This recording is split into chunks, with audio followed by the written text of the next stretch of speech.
Bonjour à tous et bienvenue dans ce live qui s'appelle 5 mois pour réussir le CRPE 2021. En gros, ça va être un live qui change un peu des lives que vous avez l'habitude de voir qu'on fait sur le concours. Là, on va parler de méthodologie surtout tous ensemble, de comment bien s'organiser, des stratégies gagnantes à adopter et tout ce genre de choses. On va pas repasser en revue le concours, même si bien entendu je pourrais répondre à vos questions. Et Mélina est dans le chat toujours pour répondre à toutes vos interrogations sur le CRPE ou sa préparation. Qu'est-ce que je peux vous dire de plus? Ne prenez pas trop de temps à prendre des notes. Mon support sera accessible très rapidement dans le chat pour être téléchargé. Vous êtes déjà un petit peu, je veux bien que vous me disiez un peu où vous en êtes, si vous passez bien le CRPE cette année, si vous êtes inscrit à une préparation, voilà, me raconter un peu pour que je vois qui est en face de moi. Je me présente avant tout, je m'appelle Margot Valec, je suis responsable de la préparation Objectif CRPE, donc ça fait maintenant 4 ans que j'accompagne des centaines d'étudiants tous les ans sur le CRPE, sur toutes les académies et pour toutes les voies de concours. En particulier, chez Objectif CRPE, on a 90% de nos étudiants qui sont en reconversion professionnelle et 10% qui sont inscrits en Master MEF. Voilà pour le petit topo, entre guillemets. Maintenant, on va passer au cours. Alors, qu'est-ce qu'on va voir tous ensemble? Déjà, il y en a beaucoup d'entre vous qui vont s'y mettre dès maintenant et qui se posent cette question, la question à 100 000 francs, comme je l'appelle. Mais est-ce que c'est possible de réussir le CRPE en s'y mettant maintenant? Je vais vous montrer pourquoi. Et j'ai même des données chiffrées à l'appui pour vous rassurer un peu. Et ensuite, on va voir un peu les stratégies gagnantes à adopter. Et la troisième partie du live sera consacrée à comment s'organiser dans ces révisions sur votre année. Voilà, des petits conseils. C'est vraiment, on va faire que de la méthodologie ensemble. On va pas aller sur des connaissances, les cours de maths, les cours des français, je les laisse aux profs. Moi, je suis là pour vous aider à y voir plus clair sur les bonnes méthodologies à adopter. Voilà pour le petit topo. Alors, la première question qu'on me pose souvent, c'est est-ce que c'est possible ou pas? Eh bien, j'ai envie de vous dire oui, tout à fait, vous avez toutes vos chances. Donc, on fait une enquête tous les ans auprès des candidats et des lauréats au CRPE et 28% des lauréats ont commencé à se préparer au mois de novembre ou plus tard. Quand on a la répartition ici, regardez, elle est quand même intéressante. Donc, entre novembre et mars, 28%, donc presque un tiers. Eh bien, s'y est pris après novembre. Et là, parmi les lauréats, je parle pas des candidats en général, je parle parmi ceux qui ont réussi le CRPE. Donc là, c'était en 2018. Ah, j'aurais dû mettre à jour avec les données 2019, mais c'était à peu près la même proportion. Et donc voilà. Donc je réponds à Yannick Faroudia, je réponds à Sandrine qui d'autre qui m'a dit, je réponds à Anne Marquet qui se demande si c'est encore possible. Et oui, eh bien moi je trouve que c'est possible pour vous. Regardez, en tout cas, il y a 28% des lauréats du CRPE 2018, donc les statistiques étaient à peu près équivalentes, qui ont réussi donc en se préparant après novembre. Donc oui, c'est possible. Certes, mais attention, cela implique que peut-être ça va être plus ramassé dans le temps et que vous allez devoir, c'est sûr, au début, ça va être plus dur. Ça, je préfère vous le dire, vous allez avoir le sentiment d'être en retard, ça va être plus dur, on y reviendra après, mais c'est tout à fait possible. Autre question, c'est tout le monde me dit, mais si je vais en 5 mois et que j'ai pas beaucoup de temps, eh bien regardez, 26% des lauréats, ça c'est sur le temps à dispo dans la semaine, l'a réussi entre 1 et 5 heures. C'est là quand on a les vraies statistiques. Alors, c'est assez réparti. Moi, je trouve que en dessous de 5 heures par semaine, ça commence à être un peu juste. Si c'est la première fois qu'on passe le concours et que c'est maintenant qu'on commence à réviser. Nous, nos élèves, ils passent en moyenne 12 heures par semaine à réviser le CRPE. Ça inclut le visionnage des cours, c'est 12 heures au total. Voilà quelques petites données pour vous rassurer, pour vous montrer que vous n'êtes pas tous dans la même situation. Et Laurence me demande, est-ce que c'est même le cas dans les académies difficiles? Parce que oui, il y a des différences de niveau entre les académies, il faut pas l'oublier. Eh bien oui, c'est possible, Laurence, tout à fait. Mais je t'avoue qu'il faut par contre voir les choses en farce et te dire que tu vas devoir redoubler d'efforts et surtout au début en fait pour rattraper les wagons. Donc je te dis pas que ça va être facile et ça va couler de source et je le dis à vous tous, mais c'est tout à fait possible sans non plus se mettre une pression énorme et en pouvoir continuer à dormir. Ce qu'il faut, c'est être organisé, savoir repérer et travailler sur des choses efficaces. On va venir après comment le faire. Voilà pour ça. Alors, qu'est-ce qu'on a? On a pas mal, on a des gens d'un peu partout. C'est cool, un peu de tous les métiers en reconversion, en master MEF, donc super sympa. Trop cool, je suis ravie de tous vous voir. Alors,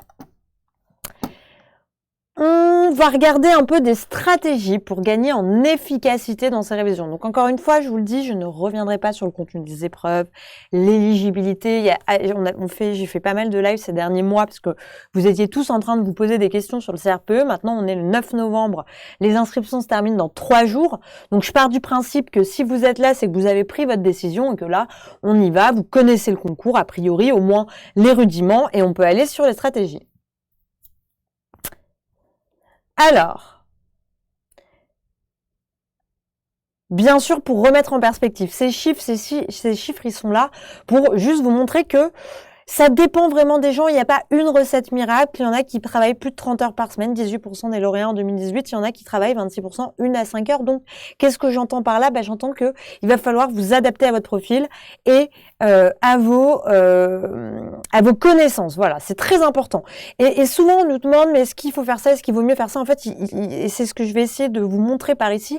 Il faut que vous appreniez à vous trouver votre propre rythme de travail adapté à vous-même. Nous, par exemple, nos étudiants, ils ont pas de, il y a un planning dans la semaine, il y a des aides, mais on les aide surtout à voir quelles sont les priorités. Et ensuite, vous avez tous des vies différentes. Votre vie, elle change d'une semaine à l'autre. On n'a pas le même temps, d'ailleurs, d'une semaine à une semaine à l'autre semaine, que ça soit par le boulot ou la vie familiale. Et donc, il faut s'adapter constamment. Et pour s'adapter, il faut savoir comment se repérer. Donc, on va voir ensemble comment. Alors, la première chose pour tout le monde, surtout si c'est la première fois que vous n'avez pas passé le concours, il faut connaître les épreuves. On ne révise pas sans savoir pourquoi, c'est hyper important. On ne se lance pas dans tout le programme de 3e sans avoir vu quelles sont les attentes de l'épreuve de maths, enfin de 3e en mathématiques par exemple, le référentiel des épreuves sur devenir enseignant pour comprendre exactement ce qui est attendu, des exemples de sujets hyper importants pour que vous voyez comment c'est construit, ce qu'on va demander de vous, et enfin peut-être regarder les rapports de jury de votre académie pour comprendre ce que les correcteurs et les jurys veulent de vous. Ça, c'est hyper important de le faire et important de le faire au début et tout au long de la formation. Nous, on n'arrête pas de le dire, que ça soit à l'oral surtout, où c'est encore mieux pour comprendre, mais les rapports de jury, par exemple, et il y a une page qu'on a fait où il y a les rapports de jury, je vais vous les donner pour que vous les ayez par vos académies. Hop, pardon. Ils sont là. Donc, en gros, ça, c'est les rapports 2019. Alors, il y en a certains où les liens sont plus valides, mais je vous invite à les consulter. Je viens de vous le mettre dans le chat. Et en gros, ça vous aide à vraiment y voir plus clair sur les attendus, vous permet de vous rendre compte, comme vous le dites, il y a plusieurs niveaux d'académie, celle adaptée à votre ou vos académies. Si vous hésitez entre plusieurs académies, c'est une mine d'or, c'est fait pour les candidats. Donc, la priorité pour tous ceux qui êtes là, qui m'écoutez, c'est vraiment d'avoir fait ça. Chez nous, il y a des kits de démarrage où les professeurs de chaque matière détaillent l'épreuve, combien de points, sur quoi, qu'est-ce qui est évalué, mais voilà. C'est important de connaître. On révise pas sans savoir où est-ce qu'on va, et ça, je vais vous le montrer par plusieurs exemples. Alors, deuxième chose qu'on appelle chez nous, c'est se concentrer sur les must-have. Alors, qu'est-ce que c'est que ce terme? En plus, cet anglicisme.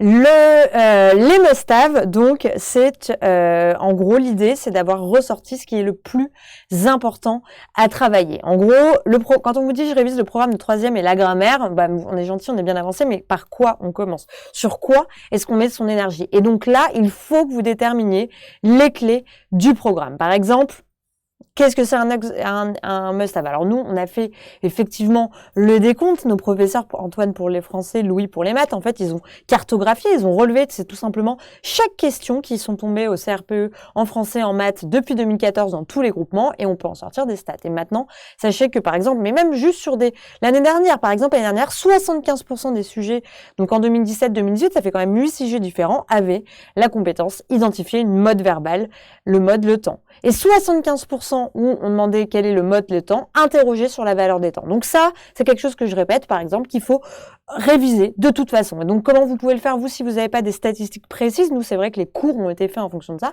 Eh bien, vous allez regarder tous les sujets depuis entre 2020, 2019, 2018 et vous allez retrouver des éléments. Et donc, par exemple, voici ce qui est un nice to have. En gros, si vous avez réussi à faire tout l'accord des temps, et ça, il faut apprendre à les différencier, alors vous allez vous mettre sur l'accord pranominal. C'est tombé sur 2% des questions sur le participe passé depuis 2014. Donc, c'est quelque chose qui paraît moins important. Donc, en gros, l'idée avec ça, qu'est-ce que je veux vous raconter, c'est qu'il faut que vous priorisez toujours ce que vous allez réviser. Donc, on ne passe pas à l'accord pranominal tant qu'on n'a pas révisé l'intégralité des valeurs des temps. C'est un exemple comme un autre. C'est comme le tableau phonologique. Il y a eu une question dans un sujet qui est tombé depuis 2014. Donc, on ne fait pas ce tableau, voire on fait l'impasse dessus tant qu'on n'a pas maîtrisé toutes les autres règles. Et donc là, c'est très important de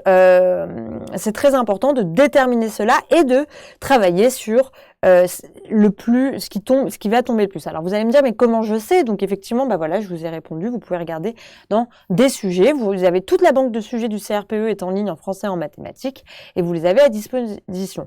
Pour la CSE, le PS c'est un peu plus difficile. Enfin, pour le PS, il y a des ABSA, pour la CSE, vous pouvez vous inspirer des sujets de Nice. Alors ça reflète pas exactement ce qui est fait dans toutes les académies et en plus de ça, vous appuyez sur les rapports de jury pour déterminer cela. Voilà pour la différence must-have, nice to have. En gros, l'essentiel, la priorité absolue, et ensuite, c'est si vous avez le temps. Alors, autre stratégie gagnante qu'il ne faut pas oublier pour réussir le CRPE. Je le montre souvent ce tableau parce qu'on oublie trop souvent de s'y atteler, mais il ne faut surtout pas négliger l'oral. Je sais que on se dit le français, les maths, il y a une note éliminatoire. Si on ne les passe pas, on ne passe pas à l'oral. Du coup, je mets tout là-dessus. Oui, mais 2/3 de la note finale est sur les oraux. C'est des grosses matières. Il y a beaucoup de boulot à faire. Et donc, c'est une erreur stratégique d'attendre trop tard. Je vous dis pas de vous y mettre en priorité. Et moi, d'ailleurs, on va le voir après. Je vais vous donner des exemples de priorités qu'on donne aux étudiants. Et effectivement, on commence par s'approprier un peu le français et les maths. Mais moi, une des règles, c'est il faut que vous ayez regardé au moins un premier cours de PS et de CSE avant décembre. Voilà. Au moins un, et après continuer, mais ça vous permet d'amorcer et de vous lancer dedans. Sans être excellent, vous saurez pas tout de la CSE et de l'EPS pour le mois de mars, c'est pas le but, mais il faut commencer à réfléchir, que ça commence à cogiter, et pour ce faire, il faut que vous commenciez à regarder en amont. Et en plus, ces matières, il faut que vous compreniez bien que tout est lié. On ne peut pas faire le dossier, la CSE, ça va vous aider, l'EPS, ça va vous aider dans la méthodologie aussi pour construire vos séquences, et ça va vous aider pour la didactique de réviser les matières orales. C'est un tout cohérent, faut pas oublier cela, c'est les mêmes compétences qui sont évaluées c'est des compétences de professeurs des écoles qui sont attendues dans chaque épreuve, et donc on les retrouve, et en révisant tout et en alternant, ça nous permet de mieux s'imprégner de ces compétences. Donc vraiment, on ne néglige pas l'oral, c'est une autre règle. Julie me dit comment être sûr que les oraux ont lieu cette année. C'est vrai que c'est la question que beaucoup se posent.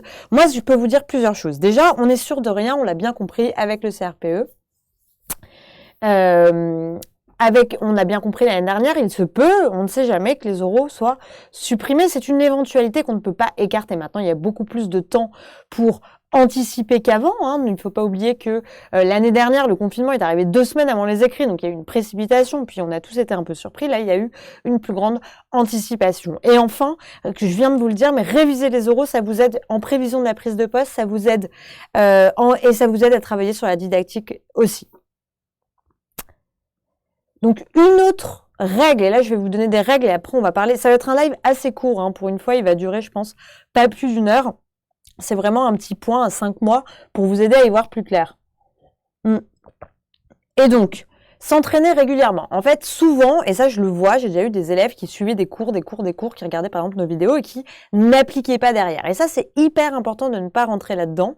L'entraînement, c'est la clé de la réussite pour nous. Et pour moi, c'est vraiment s'entraîner. Alors, c'est s'entraîner sur des sujets, il y a des concours blancs, mais aussi des exercices type concours. Enfin, c'est toujours appliquer. On apprend une leçon, on essaye de l'appliquer par nous-mêmes en faisant un exercice, en refaisant le même exercice si on n'a pas eu bon la semaine suivante, parce que c'est pas important de faire et d'avoir une note. L'important aussi, c'est de effectuer la remédiation et donc de revenir sur ce qui a posé problème et de refaire des exercices, même les mêmes exactement. Ça vous permet d'ancrer aussi, de comprendre les mécanismes. Et en plus de ça, je vous l'ai dit, vous allez comprendre que souvent, il se passe un peu, c'est les mêmes forme d'exercice, que ce soit à l'oral ou à l'écrit. Alors sur des exercices type concours, sur des sujets d'anal, donc français maths, vous avez tout à disposition, sur des sujets type concours, tout, si vous avez une préparation qui peut vous en créer comme la nôtre. Et par exemple, pour les oraux, vous pouvez vous entraîner, il n'y a aucune académie, sauf l'académie de Nice qui donne ces sujets, donc tout à fait, au moins allez regarder, commencer à vous entraîner. Pourquoi? Ben voilà, les chiffres sont parlants, je pense. Mais on a eu 63 à 58% de réussite en 2020, donc ça c'est au national, sur les élèves ayant fait tous leurs concours blancs, 58-96, au moins 80%, 53, et on décroît ainsi. Donc ça prouve, pour moi, il n'y a pas photo, plus on s'entraîne, mieux on réussit, et ça c'est clair. Et surtout, on s'entraîne régulièrement, et on prend le temps de faire sa remédiation.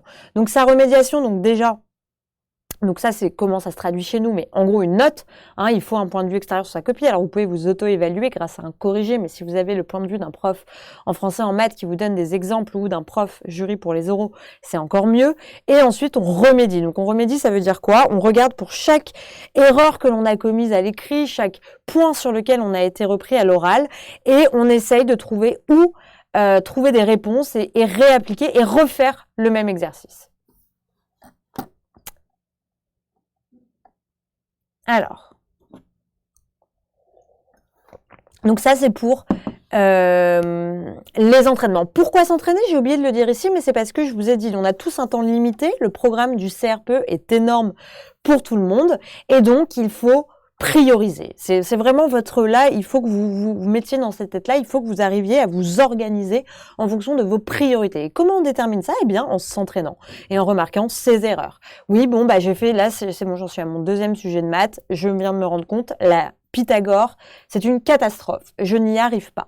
Eh bien, dans ce cas, votre priorité, c'est si Pythagore tombe souvent, et c'est le cas, c'est tout ce qui est géométrie du triangle, eh bien, c'est de vous mettre à réviser et à y remédier. Voilà, c'est dans votre top, en gros, de lacunes à corriger. Ça peut être un genre de stratégie. Et donc, s'entraîner, c'est non seulement vous attaquer au concours, vous mettre en condition concours, arriver plus seulement pour le jour de l'épreuve, mais aussi, c'est vraiment une étape de votre préparation, ce que j'arrête pas de répéter aux élèves avant leur premier concours blanc. Le premier concours blanc, il n'est pas là pour dire « Ah, vous avez tel niveau, vous allez réussir le CRPE. » Attendez, en octobre, on s'en fiche, en novembre, c'est pareil. Vous n'avez pas le niveau pour avoir le CRPE aujourd'hui, c'est normal, vous avez encore 5 mois de formation. C'est énorme. Donc, faut pas oublier ça. Et donc, c'est pas là pour vous dire si vous avez, vous êtes prêt ou pas prêt, on n'en est pas du tout là. C'est là pour vous dire qu'est-ce qu'il faut que vous travaillez. Quels éléments vous avez encore à faire? Et donc ça, c'est important de s'entraîner sur des sujets de type concours pour comprendre cela. C'est hyper important. Voilà une petite stratégie gagnante. Et ça me permet de faire un bon lien avec garder en tête l'objectif final. Je sais que il y en a beaucoup, c'est décourageant, mais il faut pas oublier, l'important, c'est le jour J. On s'en fiche que là, aujourd'hui, vous ne compreniez rien à tel ou tel item, par exemple, vous allez les travailler. Vous avez 5 mois devant vous, faut pas l'oublier. On s'en fiche que vous ayez fait un entraînement et vous ayez complètement bloqué sur l'analyse. Ok, vous bloquez sur l'analyse. Eh bien, dans ce cas-là, bah, vous allez en faire des analyses. Vous allez reprendre la méthodologie pas à pas. Vous allez vous entraîner sur des textes d'abord, à sortir les idées des textes, puis à essayer de formuler des problématiques, et puis après, petit à petit, rédiger juste l'intro, puis rédiger une partie. Des choses comme ça, ça va vous aider à prendre le pli. Et donc, faut pas oublier qu'on vise le jour J. Voilà. Et que vraiment, vous êtes là pour faire un marathon, on fait pas un sprint, donc on se travaille pas là au début. Vous êtes sûrement énormément à vous dire bon là il faut que je m'y lance, je vais m'y mettre jour et nuit. C'est pas une bonne stratégie. L'important c'est de garder le rythme et d'arriver jusqu'au concours en s'améliorant petit à petit. Et donc important, la gestion du mental et des émotions. On l'oublie trop souvent, mais c'est vraiment quelque chose de clé. Là en plus, on a franchement entre le confinement, tout ce qui se passe, on a des raisons d'être en plus du concours, c'est doublement plus difficile et donc il faut garder ça en tête. Nous, on propose un accompagnement à la gestion mentale qui va commencer le 18 novembre parce qu'on sait que novembre, souvent c'est le moment où c'est un peu les dépressions saisonnières où ça va pas trop, on voit pas trop le soleil. Là en plus on est confiné, puis il y a le concours, puis là en plus on est au début de la préparation, donc c'est là où les choses commencent à se mettre en place. Donc on a l'impression qu'on sait pas grand-chose, qu'on n'y arrive pas et qu'on n'y arrivera jamais. En gros, la montagne apparaît encore trop haute. Mais C'est une montagne. Il faut que vraiment peut-être vous parliez avec des gens, des lauréats qui l'ont eu, qui ont commencé tard ou qui en étaient au même niveau que vous, mais c'est vraiment quelque chose de faisable. Ça, c'est de mon expérience et il faut avoir en tête que c'est pas aujourd'hui que vous devez être prêt, c'est pour le mois de mars. Donc, c'est normal que vous sachiez pas tout aujourd'hui. C'est normal qu'aujourd'hui, vous soyez encore en train d'hésiter et que vous ayez besoin d'apprendre puisque on n'en est que, il vous reste encore 5 mois pour vous préparer. Voilà. Alors, question de Julie. Si on n'a pas de correcteur, comment on fait pour s'entraîner sur la didactique? Eh bien là, il va falloir que tu trouves des activités avec des corrigés pour pouvoir t'auto-évaluer. Effectivement, quand on a besoin d'avoir un retour, il faut des corrigés pour s'y référer. Et donc là, je t'invite à consulter, à regarder peut-être si tu as des livres, ça peut t'aider et donc à comprendre. Il faut aussi que tu arrives il faut aussi dans vos révisions que vous ne révisiez pas la didactique en général, mais bien, et ça je le répète en lien avec ma première diapositive sur les épreuves. Donc je t'invite Julie à bien regarder les attendus de l'épreuve de didactique et regarder des sujets. Parce que trop souvent, et ça je le vois parce que même pour les profs c'est difficile au début, de se dire on prépare à un concours, donc on se prépare et on se borne à l'épreuve et on peut pas tout voir. De toute façon on va pas apprendre la didactique en général. On va avoir des bases, du vocabulaire à utiliser et on va s'inscrire dans une certaine logique. Vous allez remarquer déjà qu'en didactique par exemple c'est à peu près tout le temps le même type de questions. On demande souvent les compétences associées, on peut vous demander des attendus de fin de cycle, voilà, de genre d'éléments qu'on découvre en regardant les sujets tout simplement. Nous, nos professeurs, tous ceux pour les matières écrites et pour les matières orales, on leur a donné de la matière en plus des sujets de Nice, mais comment ils ont fait? Ils ont regardé tous les sujets tombés depuis 2014 dans toutes les académies et ils ont relevé chaque question. Et à partir de ça, ils ont compris comment ça se passait un sujet du CRPE. Et en plus de ça, ils ont lu les rapports de jury. Et franchement, après, eux, ils ont la matière pour enseigner, mais déjà, ça, c'est une première bonne étape qui vous permettra vraiment de mieux comprendre ce vers quoi vous vous dirigez. Alors, qu'est-ce qu'on a comme question? Mélina répond bien partout. Alors, Laurence me dit, dans votre formation, vous prévoyez 3 concours blancs écrits et seulement 1 concours blanc oral par matière. Est-ce que c'est suffisant compte tenu du fait que l'oral compte plus que l'écrit? Alors, en plus de ça, on va traiter des sujets d'oraux en chaque cours de CSE et de PS qui vont vous permettre à chaque fois d'acquérir un peu de l'expérience et de vous entraîner sur des sujets. Alors, vous n'allez pas être corrigé en live comme à l'oral parce que c'est un exercice qui est quand même lourd et compliqué et qu'il peut se prévoir qu'à partir d'un moment où on a un assez bon bagage, il y avait 2 € pour les personnes qui s'inscrivaient avant. Là, on arrive à un moment de la formation où l'EPS et le CSE ne peut pas passer au même moment que le français et les maths et donc on a besoin de, du coup, reporter cet entraînement blanc après les écrits, mais alors que les autres ont un entraînement dès le janvier, mais par les cours et en s'entraînant sur des sujets régulièrement, ça aide aussi. Alors, comment organiser son temps? Alors, j'en ai beaucoup parlé, c'est tout un peu lié de toute façon. Donc, l'idée, c'est en fonction de votre profil, on détermine ses priorités. Donc ça, c'est un petit exemple de ce que je dis aux élèves qui se préparent pour la première fois. Pour ceux qui ont déjà passé le concours, vous zappez la priorité 1. Yes, vous avez gagné, vous passez directement à la 2. Et bien entendu, là, qu'est-ce qu'on fait? Jusqu'au 12 novembre, vous avez 3 jours pour choisir votre domaine. Donc, j'espère que vous l'avez choisi et que du coup, vous êtes prêts à vous lancer dans ce domaine. Sinon, il vous reste 3 jours pour le faire. Alors, essayez de le faire vite. Je rassure, je sais que je vais avoir des questions là-dedans, peut-être là-dessus, donc je pourrais en répondre à certaines, mais n'oubliez pas, le domaine, il n'y a pas de bon, il n'y a pas de mauvais domaine, il faut prendre un domaine qui vous correspond, et je parle du dossier pour le dossier de mise en situation professionnelle. Donc là, l'idée, c'est de choisir le domaine du dossier et de commencer à réfléchir au sujet. Nous, on demande à nos étudiants de faire le dossier avant fin février pour ceux qui commencent le plus tard. Alors pourquoi on les embête? C'est même, moi je préférais qu'ils finissent, je crois que c'est avant mi-février. Pourquoi on les embête pour le faire si tôt? Eh bien parce que tout simplement vous voulez qu'ils le fassent quand sinon? Si vous ne faites pas votre dossier, un dossier c'est très costaud. Nous on impose à nos étudiants de le faire en 8 semaines, 8 à 9 semaines, assez rapprochées et c'est intense pour eux parce que sinon on veut pas que ça s'étale sur trop longtemps. Mais en gros il vous faut un bon 2 mois pour faire son dossier si on veut faire un peu d'autres choses à côté. Puis vous avez sûrement tous des vies à côté, donc vous pouvez pas faire que ça. Et donc, il faut 2 bons mois pour le faire. Et donc, si on ne commence pas maintenant, donc là, on est le 9 novembre, vous allez choisir votre domaine, commencer à vous renseigner, vous lancez dedans d'ici début décembre, peut-être comme nos étudiants. Et en fait, si on attend après, eh bien, moi, je vais vous dire quelque chose. Quand on arrive fin février, début mars, on ne fait plus rien sur les oraux. Je le sais d'expérience, on ne pense qu'aux écrits, c'est normal, ça arrive dans le mois suivant. Donc, on peut en faire encore à la marge, mais à chaque fois, on est là, non, mais quand même, il y a les écrits qui arrivent, il y a les écrits qui arrivent, et on ne fait presque que ça. Et donc, on ne peut pas se lancer dans le dossier en janvier. Oui, ça va être très juste, vous allez finir début mars, ça va vous stresser. Et après, c'est illusoire de continuer son dossier en mars. Donc du coup, ça nous amène à quand? Sinon, ça nous amène à après les écrits. Et après les écrits, il reste à peu près 3 semaines, 1 mois entre les écrits. Il reste entre les écrits et les résultats d'admissibilité, il y a 3 semaines, 1 mois. Et puis après, 3 semaines après, les oraux commencent. Donc c'est un temps très court.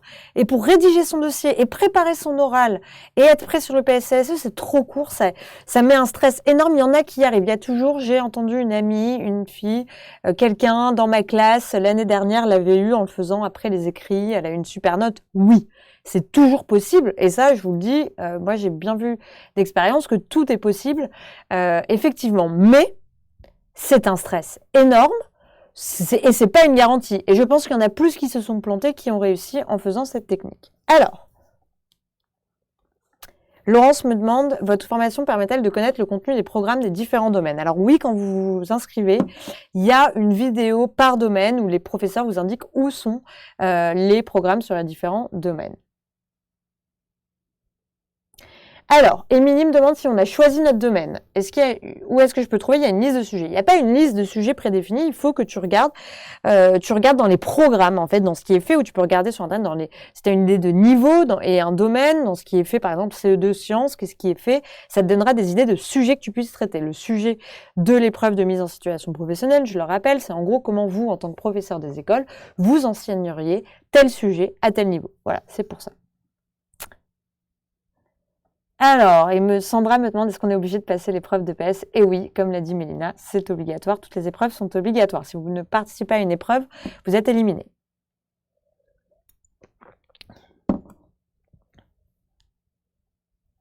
Alors, Émilie me pose une question intéressante. Elle voudrait que son sujet de CSE, plutôt tu veux dire de MC, soit différent par rapport aux autres pour gagner des points, car beaucoup de sujets sont similaires. Alors, sachez qu'ici, effectivement, si vous trouvez quelque chose qui se différencie un peu, vous pouvez remarquer, mais n'oubliez pas qu'on n'est pas là pour faire une thèse, faire quelque chose d'ultra original. On est là pour montrer qu'on sait s'insérer dans les programmes. Et donc, la règle première, c'est votre sujet doit être dans les programmes. À vouloir faire trop original, on risque de s'éloigner des programmes et de s'éloigner des attendus. C'est pour ça qu'il faut bien connaître l'épreuve et ses attendus. Et ça, tous nos tuteurs le répètent tout le temps. Votre sujet doit être dans les programmes. S'il s'en éloigne trop, vous allez être hors sujet, vous allez vous faire saquer sur la note. Alors oui, il n'y a pas de note éliminatoire à l'oral, comme on dit en français et en maths. Enfin bon, avoir moins de 5 à une ou l'autre des épreuves, ça vraiment diminue presque drastiquement vos chances d'obtenir le concours. Faut pas l'oublier. Et donc en ayant un sujet qui n'est pas bien relié au programme, ça peut être ça. Donc Émilie, ta priorité, c'est pas de te différencier, c'est d'être en raccord avec les programmes. Et c'est ça, tu l'apprends en lisant les rapports de jury et comprenant bien les attendus de cette épreuve. Voilà. Alors, tous ceux qui demandent sur les épreuves d'EPS, j'en parlerai peut-être à la fin quand je présenterai un peu la préparation, mais pour l'instant, je vais passer parce que je vous l'ai dit, là, je vais pas trop raconter le concours, je vais plutôt parler des priorités. J'ai un autre live que je pourrais vous envoyer, Naïs et Sandra, si vous me demandez, où j'explique chaque épreuve petit à petit et j'y répondrai à la fin. Alors, donc ça, on en a parlé pour la priorité et donc, l'idée, moi, que je propose aux étudiants qu'on propose, c'est de faire un premier entraînement blanc avant Noël. Donc, je vous invite à prendre cet objectif. Et donc là, qu'est-ce qu'on fait? Eh bien, il faut savoir le contenu de l'épreuve. Il faut avoir commencé à réviser la méthodologie pour faire une analyse, commencer à réviser un peu les programmes en français et en maths pour la didactique et commencer à avoir regardé quelques cours de maths et de grammaire. Alors, donc, là, je vous ai dit comment on se fixe ses priorités. Donc là, l'idée, c'est que vous ayez une liste prédéfinie. Alors, quels outils on utilise? Il y en a qui utilisent des cahiers, il y en a qui utilisent des post-it. Nous, on est fans de post-it dans la prépa. Alors, même si maintenant, en confinement, c'est pas mon mur qui est recouvert de post-it, mais en gros, ça vous permet de bouger les choses. Sinon, il y a un outil qu'on utilise, qu'on propose à nos élèves. Ça s'appelle Trello. C'est assez facile d'utilisation. Ça vous permet de faire des listes et de les bouger facilement. On pourra en reparler à la fin si vous le souhaitez. En tout cas, toujours est-il qu'il faut que vous listiez toutes vos priorités, tout ce que vous devez accomplir. Et ensuite, vous avez des objectifs et il faut les associer à une temporalité. Avoir fini mon dossier avant février, avoir commencé le PS avant mars, je sais pas, je dis n'importe quoi. Avoir fini la nature et la mode des temps avant le 15 décembre. Donc ça, c'est des objectifs dans le temps, identifiés, clairs, et ensuite, en fonction de ces objectifs dans l'année, on va découler, là sur lequel on va découler des semaines de travail.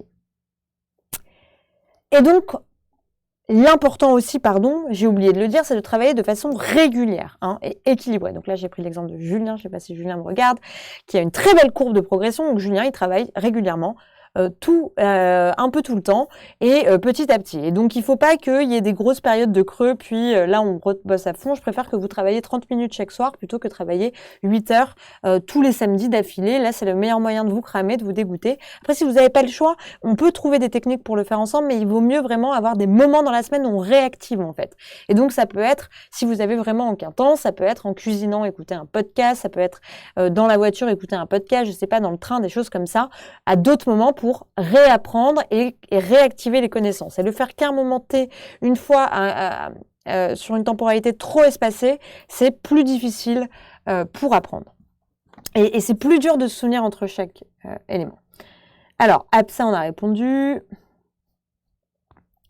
Alors, Caroline me demande qu'en est-il du dossier LV2 qui est assez nouveau? Comment avoir des infos sur les attendus autres que le programme? Effectivement, alors pour vous dire, c'est maintenant dans le dossier de mise en situation professionnelle, il y a une langue vivante étrangère qui est proposée où il n'y a jamais eu d'épreuve encore.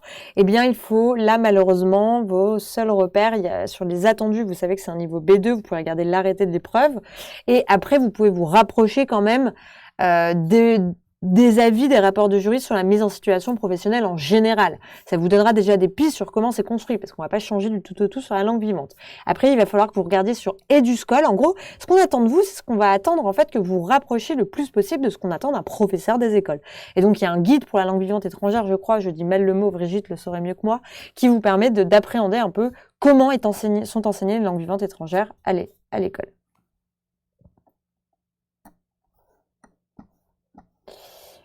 Alors, après, on va voir comment on planifie son travail. Mais avant, je vais répondre à des questions. Alors, l'examen LV2 est obligatoire MyWen? Non. Alors, en gros, pour vous expliquer, parce qu'on vous confondez plusieurs choses. Ça s'appelle pas la LV2, c'est la LVE. Donc, en dossier de mise en situation professionnelle, on a la possibilité depuis 2 ans, mais l'année dernière, il n'y a pas eu les oraux, de prendre une option de langue vivante étrangère où la moitié de l'entretien se fait dans la langue choisie, en anglais, allemand, espagnol ou italien. Et en plus de ça, quand vous êtes PES, à la fin de l'année, vous devez valider un certain niveau d'anglais, mais c'est inclus dans votre formation à l'INSPE. C'est vraiment plutôt une formalité qu'autre chose, vous inquiétez pas là-dessus. Voilà. Mais ça se fera après l'admission. Ça, c'est vraiment quand vous êtes en formation pour devenir professeur des écoles. Voilà. Et donc, Sandra, en fait, Sandra, c'est pour ça que tu es stressée sur le PS. Donc, je vais répondre à ta question tout de suite rapidement. Puis, on passera à comment on planifie une semaine de travail. Le PS, c'est un exercice théorique où tu as un sujet sur l'une des activités physiques, sportives ou artistiques de ton académie et où, par exemple, tu as ce sujet, vous organisez une course de relais en CE2 avec votre classe. Les élèves ne se passent pas bien le témoin. Que proposez-vous pour proposer une remédiation? Bon. C'est mal dit, mais en gros, c'est ça. Et après, tu dois montrer comment, en tant que professeur, quelle séquence tu mettras en place, quel genre de choses. Donc, voilà à peu près. Mais donc, vous n'avez pas du coup à courir. Donc, Amélou, très bonne question. Une question, peut-on se référer au BO de 2015 ou bien est-ce obsolète? Eh bien, les BO 2015 ont été modifiés. Donc, c'est hyper important de regarder les ajustements de 2018. Ça change peu, mais ça change. Et en fait, si vous référez au BO 2015, alors que la partie dont vous parlez a été ajustée en 2018, ou même là, il y a eu quelques ajustements en 2020, eh bien, là, c'est sûr que vous tombez dans une question à l'oral et ça part sur un a priori un peu négatif du jury. On peut s'en remettre, mais c'est vraiment le mieux, c'est il faut être toujours le plus actualisé possible. Alors, on y va sur comment planifier sa semaine de travail. Ça, c'est l'unité temporelle de travail pour n'importe quel préparationnaire, pour n'importe quel concours. Et je dirais encore plus pour vous si vous êtes qui passez le CRPE, vous êtes souvent soit étudiant à côté, soit avec une vie professionnelle à côté. On est sûr, voilà, vous pouvez pas, votre vie, elle change quand même d'une semaine à l'autre, et donc il faut tous les dimanches ou le lundi, je sais pas comment vous le souhaitez, planifier la semaine à venir. Nous, on s'organise comme ça dans l'équipe, par exemple, on planifie sur 2 semaines, nous, c'est comme ça, mais je trouve que pour un préparationnaire qui est tout seul, une semaine, c'est très bien. Donc là, la première chose, c'est d'identifier ses contraintes, parce que c'est important, vous avez des contraintes, oui, votre vie n'est pas à 100% à la prépa, et même ceux qui ne travaillent pas à côté, vous avez quand même des choses à faire, et donc, bah voilà, si c'est tennis, et bah c'est tennis le mardi, donc le mardi, je ne prévois rien. Si c'est ma belle famille vient ce week-end, eh bien, je ne prévois rien ce week-end, je décale sur d'autres moments et j'essaie d'agencer. Une semaine sur 2, j'ai mes enfants à la maison, eh bien, vous n'avez pas la même semaine d'une semaine à l'autre, où j'ai des partiels à rendre, j'ai des partiels la semaine prochaine, et donc ça va pas être la même logique. Donc c'est hyper important d'identifier ça pour pouvoir ensuite caler vos séances de travail en fonction et pas vous mettre une montagne. Si vous vous dites toutes les semaines, quoi qu'il arrive, je travaille 2 heures par jour, qu'il vente ou qu'il neige, ça va vous courir droit dans le mur parce qu'il y a des jours où vous ne pourrez peut-être pas, et donc ça va vous frustrer et vous allez être pas bien vis-à-vis de votre travail. Donc vraiment, vous vous posez tout le temps la question vous poser des objectifs, et des objectifs, comme Salomé me dit, perso, j'arrive jamais à tenir mes objectifs. Et donc, c'est pour ça que c'est hyper important de bien les définir. Donc, Salomé, on pourrait, si tu étais là, je pourrais te poser des questions. Qu'est-ce que tu te poses exactement comme objectif? Il faut faire des objectifs raisonnables. Nous, ce qu'on fait, c'est qu'on a une notion de ce qu'on essaye d'avoir des objectifs un peu centraux. Ça, c'est ce qu'on doit faire cette semaine. Et après, ce qu'on appelle du pour la soif, c'est bon, bah, si j'ai réussi déjà, peut-être c'est un objectif ou 2 choses à faire. Je veux avoir fait 3 exercices sur la valeur des temps, et je veux avoir cette semaine, je sais pas, commencer une problématique pour mon dossier qui est rédigée et qui est inscrite, je sais pas où. Ok, ça c'est des objectifs fiables, tenables. Ok, il faut essayer de te déterminer. Alors pour faire une problématique, tu vas prendre un peu de temps quand même, parce que elle va pas sortir comme ça ta problématique. Donc tu as besoin de combien de temps pour faire cette problématique? Allez, je vais voir, on va dire, je sais pas, je dis n'importe quoi, 2-3 heures, ça dépend si tu as fait des recherches avant. Mais 3 exercices de grammaire, est-ce que ça inclut de voir le cours ou pas? Et là, tu as un volume horaire en fonction de tes objectifs qu'il va falloir répartir dans la semaine. Et c'est très important de ne pas être trop ambitieux. Il vaut mieux mettre un peu moins et petit à petit. C'est pour ça que c'est bien d'avoir une liste de plusieurs choses à faire pour pouvoir, ah bah là, je suis jeudi, en fait, j'ai tout fini. Bon bah, déjà, tu te sens bien dans tes baskets parce que tu as fait ce que tu t'étais dit. Et en plus de ça, eh bien, je vais m'avancer, entre guillemets, et je vais aller chercher d'autres éléments. Et donc, Salomé, oui, tu tombes là-dedans, mais t'inquiète, c'est normal. C'est difficile de se réguler et de comprendre exactement ce qu'il faut faire. Et donc, pour ça, ça demande des moments où on réfléchit vraiment. Et donc, on se dit pas, bah voilà, là, cette semaine, je vais finir toute la partie 1 de mon dossier, plus faire un concours blanc de maths, et puis je vais commencer à réviser le PS. Ça, c'est trop ambitieux. Il faut découper et essayer d'identifier à peu près en fonction de ton temps. Et donc, Salomé, ça c'est je dis ça pour Salomé, mais ça arrive pour beaucoup de gens, mais moi, c'est pareil, ça m'arrivait beaucoup de fois de me prévoir beaucoup trop de choses, de pas y arriver. Et donc, il faut du coup essayer de s'adapter à ce qu'on a fait. Et se poser la question, c'est pas grave si on n'a pas fini, mais pourquoi j'ai pas réussi? Pourquoi j'ai pas réussi à faire ce que je m'étais dit? Ah bah oui, là, je m'étais dit que ça allait être rapide. En fait, ça m'a pris 8 heures d'affilée de faire cet élément. Bah effectivement, j'avais plus le temps, j'avais 8 heures cette semaine, je n'ai plus de temps, je n'ai rien pu faire d'autre. Donc ça, c'est des éléments que vous allez apprendre au fur et à mesure. C'est pour ça que votre rythme de travail, il faut que vous le régliez, il faut que vraiment vous vous organisiez. Donc, on identifie les contraintes hebdo. En fonction des contraintes hebdo, on détermine un volume horaire à associer à la préparation. Là, dans ce volume horaire, on essaye de caler des choses raisonnables à faire sur la semaine. Donc, ça peut être 2, 3 objectifs, pas plus, et identifier, cibler dans le temps. Après, si c'est faire un exercice de grammaire, vous pouvez prendre plus de choses après. Mais c'est vraiment important d'avoir cette vision-là. Donc ensuite, on prévoit des séances de travail dans les plages libres, et surtout, on se garde des moments de détente pour changer un peu du tout au tout. Alors là, c'est pas des grands dîners entre amis, ce que je disais avant, mais voilà, regarder un film, faire un peu de sport, ce genre de choses qui vous permettent de vous aérer la tête et surtout, en fait, au final, de mieux apprendre parce que ça vous permet que votre cerveau se mette en pause et après de réactiver des connaissances. Donc, Après, on peut voir des séances de travail. Alors, comment on fait une séance de travail? Déjà, on définit une matière. Je vais faire là aujourd'hui des français. Qu'est-ce que je dois avoir fini à la fin? Tu vois, je veux réviser tout. Je veux réviser la conjugaison. Ça, c'est pas un objectif. Ça veut rien dire. On peut réviser la conjugaison, on peut travailler pendant 10 heures, 15 heures, on peut travailler des mois. Il y en a même qui passent une vie à regarder la conjugaison. Donc, qu'est-ce que je veux faire? Aujourd'hui, je vais faire l'imparfait et la valeur de l'imparfait ou la valeur des temps du passé. Par exemple, je ne sais pas, je vais regarder telle leçon et je vais faire 2 exercices. Ça, c'est des objectifs clairs, identifiables et qui ont une fin. Donc ça, c'est vraiment important. Moi, ce que j'appelle, c'est la définition en fait de quand est-ce que c'est terminé. Voilà, réviser la conjugaison, ok, mais quand est-ce que tu dirais que tu as fini de réviser la conjugaison? Je sais identifier, je sais faire, je sais pas, 3 exercices de suite type CRPE où je ne me trompe pas sur l'identification de la valeur et des modes des temps. Par exemple, c'est un exemple. Mais c'est hyper important d'associer toujours un objectif à quand est-ce que pour vous, ce petit objectif sera terminé. Pas plus de 2 heures sans pause, très important. Bon, après, il y a quand vous faites un concours blanc en condition, là, c'est 4 heures, ou que vous voulez traiter EPS plus CSE, bon, c'est 3 heures, mais globalement, pas plus de 2 heures sans pause. Après, ça peut être une pause courte, mais vraiment, faut s'aérer la tête et il faut alterner les matières. Très, très important. Vous mettre une journée entière à faire du français, franchement, ça va être infernal. Ça va vous sortir par les yeux. À la fin, vous apprenez plus rien, vous mémorisez plus rien. Donc, vaut mieux faire des petites séances rapprochées avec des petits exercices ciblés et alterner. Alors, un exemple, par exemple, comment on découpe un objectif. Donc, ça, c'est, je suis désolée, je suis obligée de prendre sur la préparation parce que c'est quand même ce que je connais le mieux. Donc, j'ai envie, donc, je veux être capable avant, on va dire Noël, allez, cadeau de Noël, être capable de m'entraîner une première fois en condition concours en français. Donc, première semaine, je vais visionner le live sur la méthode de l'analyse. Donc là, ça va me prendre 3 heures, histoire de le visionner, de le fichier, de regarder les ressources. Ensuite, la même semaine, donc ça me fait quand même un bloc de 5 heures, donc peut-être que ça va être réparti de moments, je vais faire une analyse.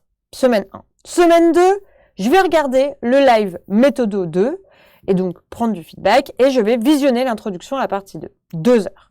Semaine 3, en 2 fois 2 heures, donc à chaque fois c'est 2 plages de français de 2 heures sur ma semaine, je vais visionner les intros à la didactique. Je suis capable de traiter un concours blanc de français, j'aurais pas une note extraordinaire, j'aurais pas vu toutes mes remises à niveau de grammaire, mais je suis capable d'avoir la méthode et je peux me lancer. Voilà un exemple de comment se découper, donc d'avoir une vision dans le temps. Et pas se dire, cette semaine, j'ai pas révisé, mais je vais tout faire dans la semaine. Ça, c'est impossible, parce que quand on regarde rationnellement, eh bien, ça prend trop de temps. Donc c'est vraiment très important de prendre des objectifs globaux et les découper ainsi pour voir le chemin pour y arriver. Ça va vous sembler au début un peu trop de travail, vous allez vous dire mais attendez, moi en fait je serais beaucoup mieux à faire des maths plutôt qu'à me prendre la tête à qu'est-ce que je dois faire, mais vous allez mieux réviser et gagner du temps et même ça va être beaucoup plus motivant parce que vous allez savoir où y aller. Donc ça c'est vraiment des conseils que je vous encourage à suivre. Après, voilà, moi je vous ai donné plein de petits conseils pour vous organiser dans la semaine et tout ça. Là, je vais passer à la présentation de la préparation je répondrai à toutes vos questions qui vous restent. Et donc, Amélie, regardez une vidéo, prendre des notes, peut-être vu comme du travail, mais bien entendu, c'est du travail. Enfin, à partir du moment où je note un cours, mais c'est du travail. Il n'y a pas que faire des exercices, c'est vraiment s'imprégner de connaissances.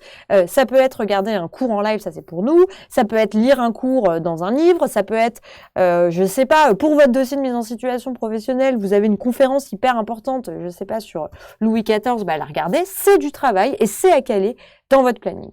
Donc là, je vais donc conseillez-vous de faire des fiches, Laurence. Alors là, c'est vrai que j'aurais pu en parler ici de comment mémoriser. Ça dépend de chacun. Moi, il faut que tu trouves, Laurence, qui s'adapte le plus à ton profil. Et est-ce que tu préfères? Il y a des gens qui ont une mémoire audio. Donc là, il faut entendre. Il faut qu'ils entendent des choses. Donc bon, nous, les cours en live, ça les aide. Il faut les entendre.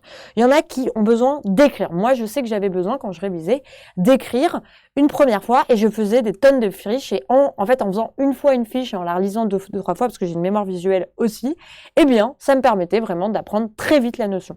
Donc, il faut que tu comprennes, toi, ce qui t'intéresse le plus et que tu arrives à faire des fiches en fonction de ce que tu as besoin. Et donc, Voilà pour ça. Donc, je vais vous présenter notre préparation accélérée d'objectif CRPE. Alors, objectif CRPE, on est une préparation à distance. Je vais vous montrer un peu la plateforme, et Julie, parce qu'il y a pas mal de questions sur la préparation, ça va être plus simple. Donc, l'idée, c'est que nous sommes une préparation à distance. On a des cours complets dans toutes les matières, français, maths, EPS, CSE, des concours blancs, donc pour vous entraîner 3 en français, 3 en maths, des simulations individuelles en EPS, CSE et un accompagnement sur le dossier par un tuteur. Ça, c'est le global de la préparation. Quand vous êtes à la préparation accélérée, ça veut dire que vous reprenez les entraînements avec un premier entraînement qui arrivera dans votre espace fin novembre et un rattrapage progressif des cours. Vous ne commencez pas les cours en live comme tout le monde. Alors, je vais vous montrer comment ça se passe la préparation. Hop, voilà. Donc, en gros, tout a lieu sur une plateforme en ligne. Moi j'arrive juste avant le cours de Louis. Ah voilà, je suis là. Donc voilà, ça c'est la plateforme de cours. Donc ce soir, il y a les pourcentages avec Louis Well. Donc on met bien à chaque fois des objectifs, dans la plupart des cas. Qu'est-ce qu'on va apprendre dans ce module? Et pour ceux qui demandaient s'il y avait des fiches de synthèse, effectivement, par exemple, je peux vous montrer en didactique à chaque fois. Donc ça c'est un cours qui est passé que vous avez dans votre espace en vous inscrivant. Il y a le détail du cours et ici vous avez en annexe une fiche de synthèse. Je ne sais pas si je vais pouvoir vous la montrer. Ah si. Voilà, on reprend. Voilà, c'est plus qu'une fiche de synthèse parce que c'est les cours d'introduction à la didactique, donc il y a beaucoup de choses à voir. Mais on va passer petit à petit sur. Vous voyez, Aurélie, elle s'appuie toujours sur les rapports de jury. Voilà, des documents sur les types de questions, les objectifs du cours. À chaque fois, voilà, on reprend ce genre de choses. Donc ça, c'est un exemple de type de synthèse, de fiches de synthèse qu'il peut y avoir. Elles sont plus ou moins longues, elles sont plus ou moins synthétiques. En didactique, au début, il y a pas mal de connaissances à avoir, donc c'est un peu plus long. En CSE, on va être sur des formats un peu plus courts qui vont à l'essentiel. Et donc ça, c'est votre espace où vous retrouvez du coup les cours à venir. Ici, vous voyez, demain, il y a un cours sur l'évaluation qui sert pas mal en mise en situation professionnelle.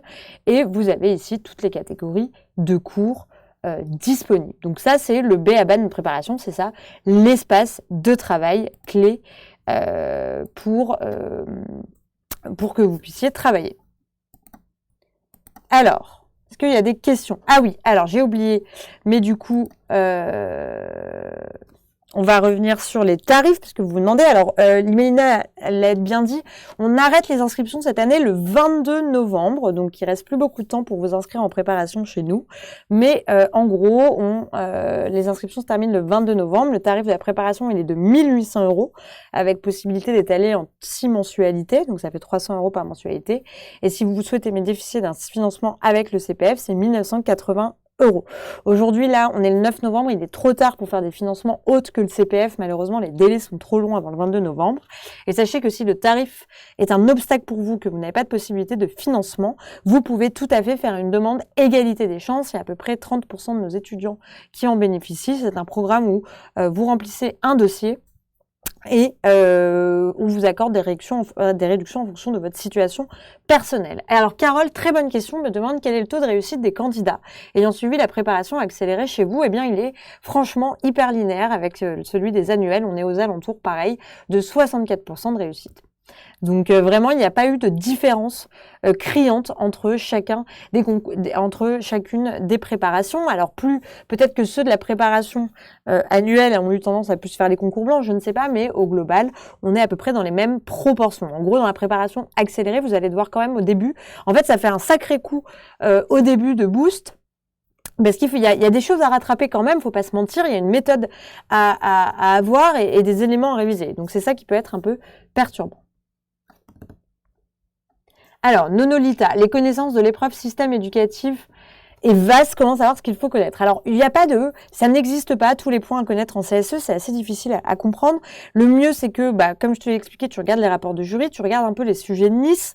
Il faut pas oublier que la CSE, c'est une épreuve où les étudiants oublient trop souvent qu'ils ont un dossier très long, quand même 5 pages avec plein de ressources dedans, plein de documents, des documents officiels, et qu'il y a des réponses qui vous aideront là-dedans.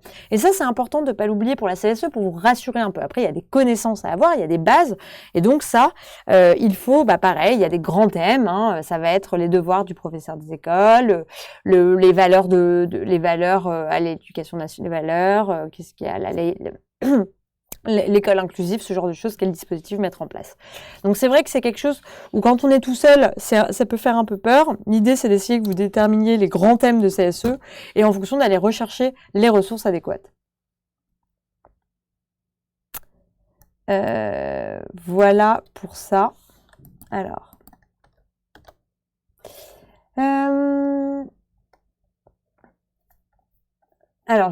Sandra, j'ai un diplôme FPA. Est-ce que cela peut faciliter ton apprentissage? Je ne sais pas ce que c'est exactement. Je veux bien que tu me précises. Stéphanie Bachet, bah ça c'est bon, elle t'a répondu. Tu peux nous répondre. Alors, Laurence, avec le CPF, est-ce que c'est vous qui nous inscrivez à l'examen de la certification du Robert ou c'est à nous de le faire? Maintenant, d'ailleurs, ça se fait, c'est une nouveauté. Alors, si vous passez par le CPF, ce qui est possible de mobiliser votre CPF pour payer la préparation, eh bien, vous allez devoir en plus passer une certification en langue française par un partenariat qu'on a et tout se fera en ligne et vous vous inscrirez, mais c'est par nous. Enfin, voilà, il n'y a rien d'autre à débourser de plus.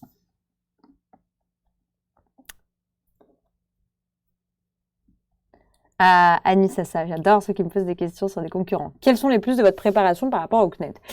C'est pas du tout le même principe, hein. Le CNED, c'est quelque chose, voilà, où vous avez une pile de polycopiés chez vous. Il y a beaucoup d'autonomie à avoir. Ça peut suffire pour certains. Nous, il y a vraiment des cours où il y a des professeurs qui sont dans les studios. Là, il y a Louis qui va commencer dans 10 minutes le cours sur les pourcentages. Il est à Paris et il est en train il va donner un cours, il va répondre aux questions en continu. Il y a de l'accompagnement, il y a des vidéos corrections.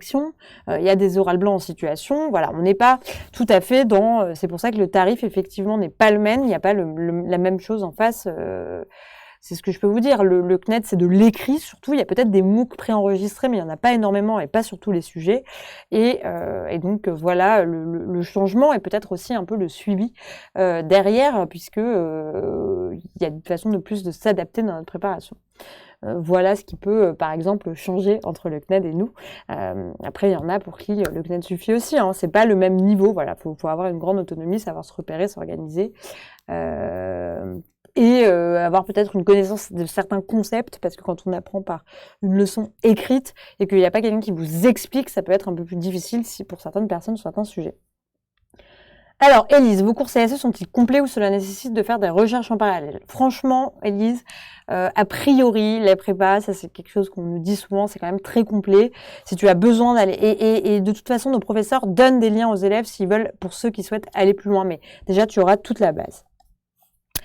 Et voilà, si vous avez des questions, bien sûr, vous nous appelez, vous nous envoyez un mail, vous pouvez prendre un rendez-vous avec l'un de nos conseillers.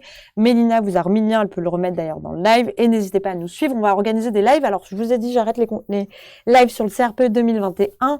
En général, peut-être sur des lives de méthodologie. On va reprendre nos conférences pédagogiques avec des auteurs qu'on va faire à distance. Hein, bien sûr, on s'adapte au confinement.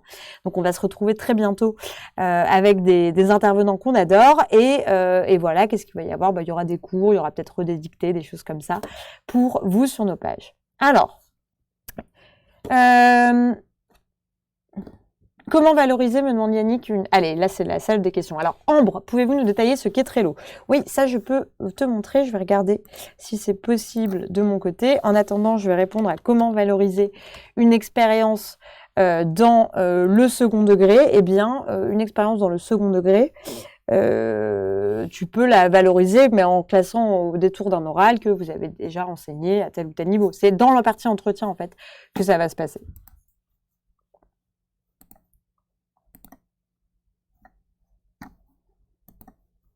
Alors, je vais essayer de regarder.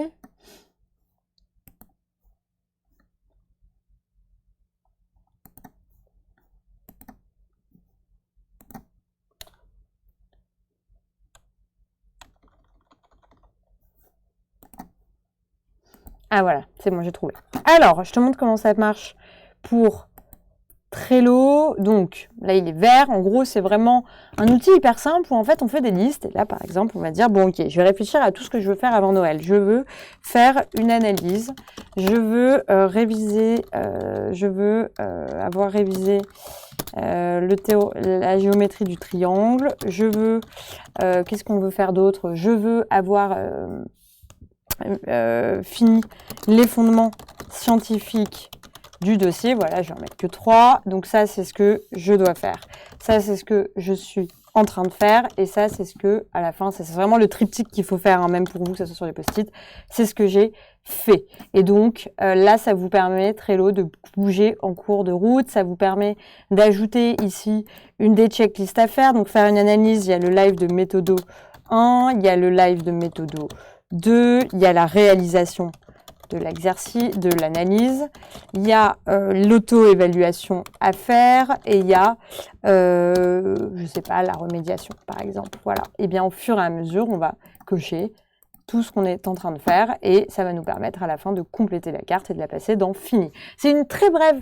Moi, je vous le conseille parce que c'est gratuit, c'est super simple d'utilisation. Ça vous permet, vous l'avez sur votre portable, ça vous permet d'avoir un peu votre suivi un peu partout.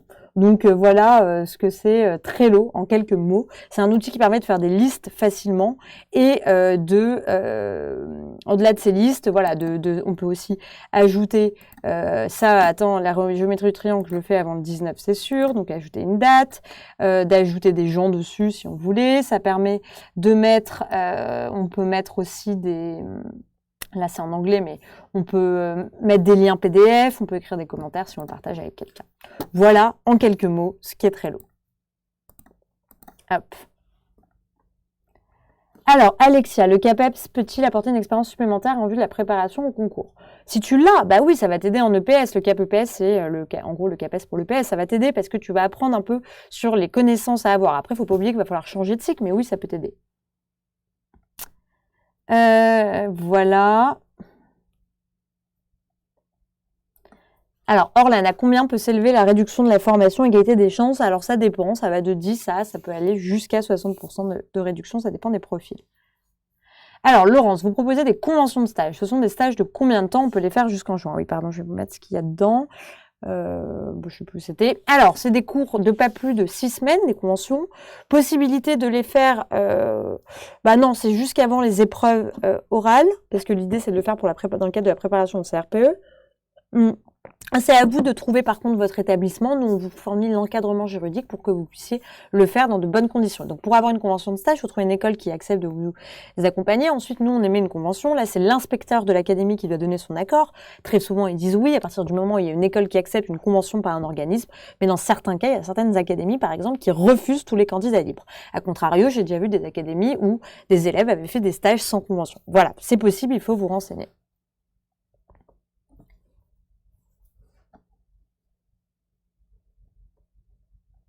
Alors, qu'est-ce qu'il y a d'autre comme question? Eh ben voilà, je crois que j'ai répondu à pas mal de choses. En tout cas, vous faites un super projet. C'est un super choix que vous avez. Franchement, félicitations. La route est longue, mais elle n'est pas insurmontable, je vous le promets. Voilà, ce qu'il faut, c'est de l'organisation. Quand on est organisé, qu'on sait où on va, c'est là qu'on arrive à être bon et à avoir ce concours. Honnêtement, hein, c'est vraiment, c'est une des clés de la réussite, c'est vrai. On l'oublie trop facilement parce qu'on se fait submerger par tout ce qu'il faut savoir, les épreuves, les machins. Et donc, on y va tête bêche. Il faut prendre un temps au début surtout pour réfléchir. Alors, qu'est-ce que je veux faire? Pourquoi est-ce que je fais ça? Pourquoi je révise ça et pas ça? Et là, et de prioriser en fonction de votre profil. C'est ça qui va vous aider. Et donc, ça va vous permettre vraiment, je pense, si vous arrivez à prendre ce pli, d'améliorer sensiblement votre préparation et de pas être, je sais pas si Salomé, tu es toujours là, mais voilà, de pas vous démotiver à vouloir faire trop de choses dans la semaine, alors que c'est pas possible. On vous demande pas de l'impossible, on vous demande vraiment de vous appuyer. Voilà, il va falloir vous organiser par rapport à vous-même. Vous avez tous des vies chargées, donc il faut vous organiser. Il n'y a pas le choix. Donc, je vous souhaite à tous une bonne soirée. Si vous avez des questions, vous n'hésitez pas. Vous prenez un rendez-vous, vous les posez par mail, on vous répond avec plaisir. Je vous souhaite bon courage dans votre préparation. Il y a encore des petites questions qui tombent, donc je vais y répondre quand même, vu que je suis encore là. Et donc, Jessica, est-il possible de faire un stage dans une école française à l'étranger? Alors ça va dépendre, parce que nous, on demande avec nous, ça va dépendre un peu de comment là, les assurances fonctionnent, parce qu'il faut que vous soyez assurés quand vous faites des stages, et donc nous, on préfère éviter, parce que c'est un peu compliqué. Christine, pensez-vous que c'est gênant de faire son stage dans la classe de son enfant? Moi, je peux vous dire, Christine, ma mère, qui est professeure de l'école, a fait la stage dans la classe de mon petit frère. Ça s'est bien placé. Donc, c'est une difficulté supplémentaire. Après, si vous pouvez, c'est des stages petits, hein, ça va être quelques semaines, pas plus. Et donc, c'est pas très grave. Si on parle bien du stage, pas obligatoire, enfin, pas quand vous êtes enseignant. Et même, enfin, moi, j'en connais plein des enseignants qui ont leurs enfants dans leur classe. C'est quelque chose qui peut se passer. Alors, Laurence, a-t-on les dates de la certification du petit Robert en avance pour être sûr de pouvoir y aller quand on travaille? Alors, ne vous t'inquiète pas, Laurence, cette année, grosse innovation. Le Robert lance le passage de la certification à distance. Voilà, Covid oblige, ils ont été obligés de s'adapter et donc, on vous tiendra au courant, mais l'idée, c'est de passer à la certification avant les épreuves orales. Alors, où récupérer l'écrit du live? Ambre, Mélina va donner des éléments. Voilà. Et Moudia Cédric qui me dit, est-il possible de réussir le CRPE en 5 mois? Eh bien, je t'invite à re-regarder le début. Oui, c'est possible, c'est plus que possible tous les ans. Il y a minimum 28% des lauréats qui y arrivent et donc c'est possible. Et j'en ai vu beaucoup, moi, des étudiants y arriver. Aujourd'hui, il y en a qui sont professeurs des écoles depuis plusieurs années, qui sont hyper heureux. Donc oui, c'est possible quand on y croit, quand on est motivé et qu'on y croit en ce qu'on souhaite. Voilà, quand on est motivé et quand on est organisé, tout peut bien se passer. Je vous souhaite à tous une bonne soirée et à très bientôt chez Objectif CRPE. Au revoir.